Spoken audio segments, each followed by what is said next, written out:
Good evening, OPOS stars. Sundal is the specialty today. Let me start the layering and take you through the recipe as we go by. Half a cup of water. I'll place the dividers here.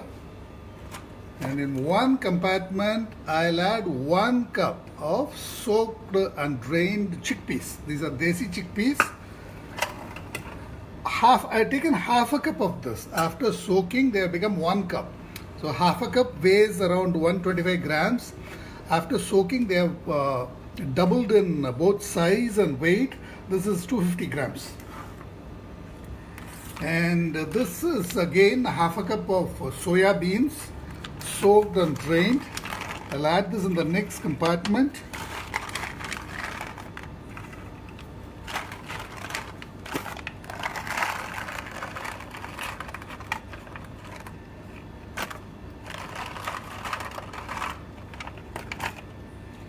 So we'll basically be pressure baking this, okay? This is half a cup of peanuts, raw peanuts, soaked and drained again. So I'll just fill up the third compartment with peanuts. This gives you a basic template to cook almost any legume into a salad, into a spiced salad. This is a specialty of the Tamil cuisine. It doesn't exist in the north, at least the way the Sundal is served in the south. And actually there is space for more chickpeas. I could have added probably another half a cup of this. On top of this, I'm not going to add any salt or anything at all because they have been soaked in salted water. I'll tell you the reason for this as we go by. And on top of that, I'll add some sprouts and some sweet corn. That completes our layering. So I'm going to cook this on high for around 5 whistles.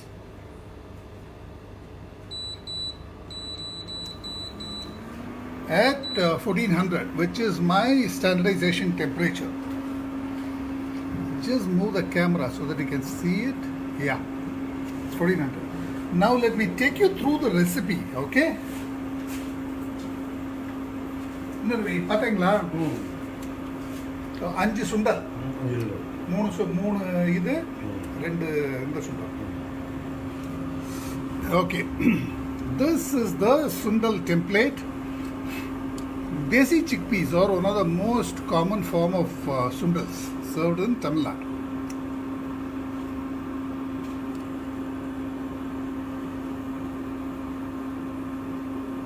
Okay, hang on.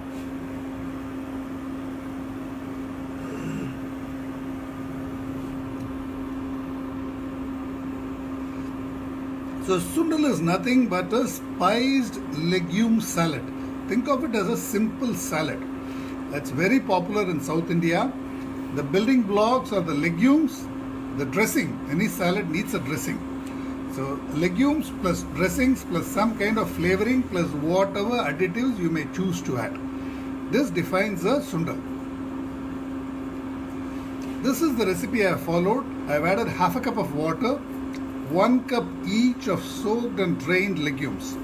I have added chickpeas, soybeans and peanuts in 3 compartments. On top of that, I have placed a plate. I have added 1 cup of sprouts and 1 cup of sweet corn. There is a reason why I have added sweet corn because Sundal is mostly protein and sweet corn supplies the starch. So when you pair a protein and a starch, the Sundal becomes a complete balanced meal. I'm going to cook these for 5 whistles on high. By the end of 5 whistles, the water should have completely evaporated. Half a cup of water should have completely evaporated. Everything should have cooked well. And you just need to dress it and add some flavoring and additives to complete the Sundal. This is very popular in today's festivities. Sundal is served almost everywhere today. So you can use any legume for a Sundal. Fresh or dry, doesn't matter. Any kind of beans, lentils, peas, peanuts, they can all be turned into a Sundal. You can use them whole, you can use them split, you can use them sprouted. But the most popular varieties of Sundal are the ones using Kabuli or Desi chickpeas, dried green peas, whole moong and split chana dal. They are extremely popular. These comprise the vast majority of Sundal, though you can turn any kind of legume, fresh or dried or whole or split, into Sundals. Okay, it's extremely simple. Now, any salad, as I said, think of Sundal as a salad. So, any salad needs a dressing. So, the dressing in a Sundal is usually tadka. And the tadka comprises of mustard, red chilies and curry leaves. You can also add some lemon juice if you like. So, lemon juice and some kind of an oil. Any kind of a salad dressing is oil based or lemon juice or vinegar based. So, you can use both. A bit of lemon juice or a tadka used as a dressing. Now the flavoring can come from ginger. Garlic is usually not used and onion is not used. So the flavoring chiefly comes from ginger, asafoetida and the tadka itself. Okay, change the tadka to change the flavoring. Now this is interesting because you can add a whole lot of additives to convert a sundal into a full meal. You can add some starch in the form of crushed cereal flakes, in the form of sweet corn, in the form of fried poha. All these balance the protein content of a sundal with starch and convert it into a completely balanced meal. Now the garnish, the usual garnishes are coconut, cilantro, chilies and mango. Tenga, manga, batani, sundal is pretty common in the beaches of Chennai. So these are the usual garnishes. Grated coconut, chopped cilantro, chopped green chilies, slivers of mango. Sundals can be served in various ways. They can be served straight as a snack, or you can just mash them all together into a dip. They can be converted into a curry, just mixed in caramelized onions, caramelized tomatoes, and they become a curry. They become chana masala. Chana masala is nothing but a sundal in disguise. A regular chickpea sundal with caramelized onions and caramelized tomatoes, a bit of garam masala, ginger garlic paste becomes chana masala. Or you can mash them up completely and serve them along with rotis or rice, or you can even have it as a snack. Some of the mashed sundals like say gugni is served as a snack, is served as a chaat. Now, softness can be used if you want a real creamy, real soft consistency. Softness can be used. There are two kinds of softness which you can use for softening up your legumes. Legumes are notoriously tough. Okay, they take a lot of time to cook, but by using a softener, you can greatly reduce the cooking time. The chief softener is salt and baking soda. Now this is something most of you might be ignoring. Instead of adding salt to the cooking water, you need to soak the legumes in salted water. There is a huge difference if you do it this way. Okay, and while cooking, you need to add baking soda if you want a really, really mushy consistency. Do not add salt to the cooking water, but add salt to the soaking water. I'll tell you why.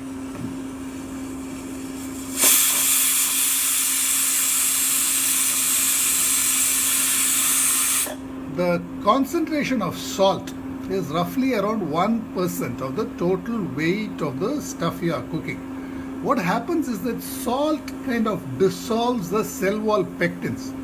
The sodium ions displaces the magnesium and calcium ions in the cell walls and softens them up so that water gains entry into the legumes easily and they cook into a mushy sundal.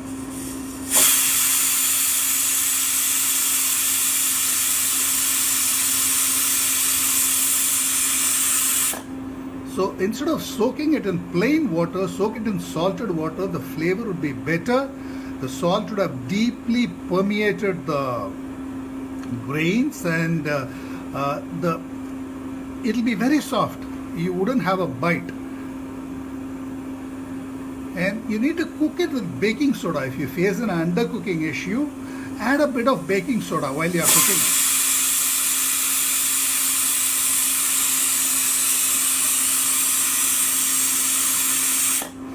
just need to add a very tiny bit of baking soda because the alkali in it, sodium bicarbonate, dissolves the hemicellulose, which are the building blocks of cell walls. Remember that acid slows cooking. Acid is a cooking inhibitor and alkali speeds it up. So when you add an alkali like baking soda,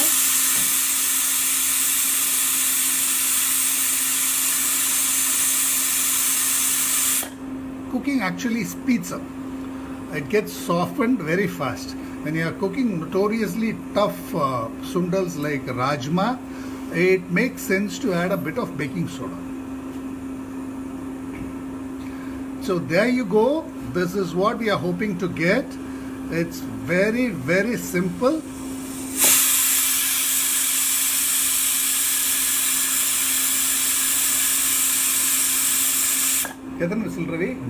Okay, 5 whistles are up. I'm going to switch it off. Now, think of this as a lesson 2 variant. Instead of vegetables, we are adding legumes. We are adding slightly more water. That's about it. So we are going to pressure bake these legumes into a sundal.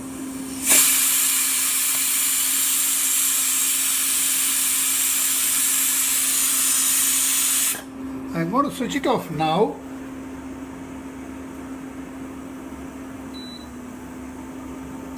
Ideally, I would love to let the pressure settle because there is no chance of overcooking a sundal, but I don't want to make you wait. I'm going to release the pressure and check how they look.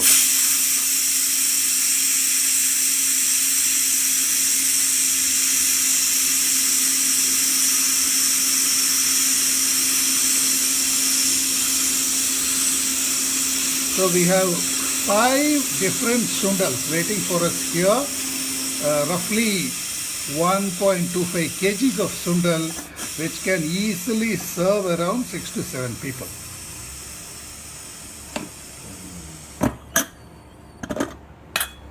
There you go. I'm going to use my bare hands to remove this. Don't do this because this will be hot.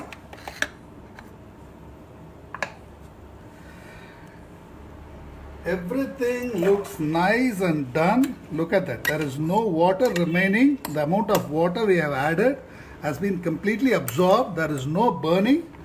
And everything seems to be nicely cooked. Let me just check it. Once it cools down a bit.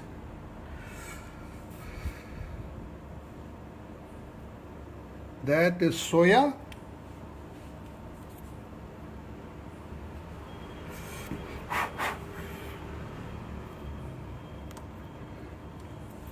Let me just try the chana again.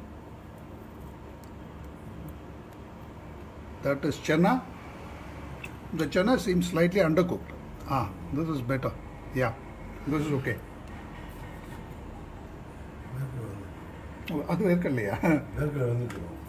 Yeah. The chana is slightly undercooked. I probably should have added a bit of baking soda. I have not added baking soda in this. This is cooked, but if you want it to be really, really mushy, I suggest you add a bit of baking soda to chana. The peanuts are extremely well cooked.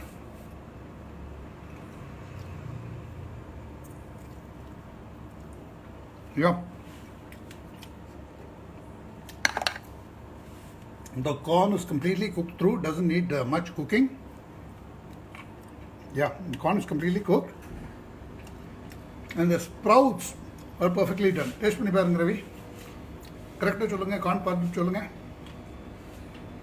Corn okay. Idu? Idu okay. Sprouts okay. Idu ovana parunga. Peanuts probably needs a bit of cooking. Chana probably needs a bit of cooking. I have not added baking powder, so it will be a good idea to add a pinch of baking powder to both. Soya is completely cooked. Full cooked. Soya is beautifully cooked. This needs a bit of cooking. This needs a bit of cooking. So when you are cooking chickpeas or peanuts, all you need to do is add a bit of baking soda. Or if you face this, all you have to do is just add a bit of water and cook it for around 2 more whistles, or do not release the pressure, and they'll be perfectly cooked. Now what I'm going to do is add a bit of tadka to all this. This is mustard, dry red chilies and asafoetida. Just add a bit of tadka to each of these containers and to the sprouts too.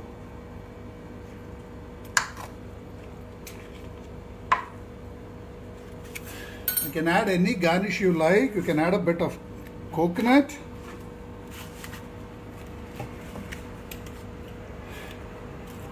some mango slivers,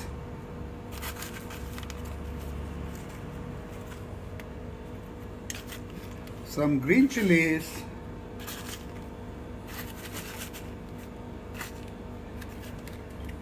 and 5 sundals are done and dusted. In less than 10 minutes. It's pretty simple, right? So learn the building blocks, play around with them, and create whatever you want to create. Thanks a lot. I'll catch you tomorrow morning with another live.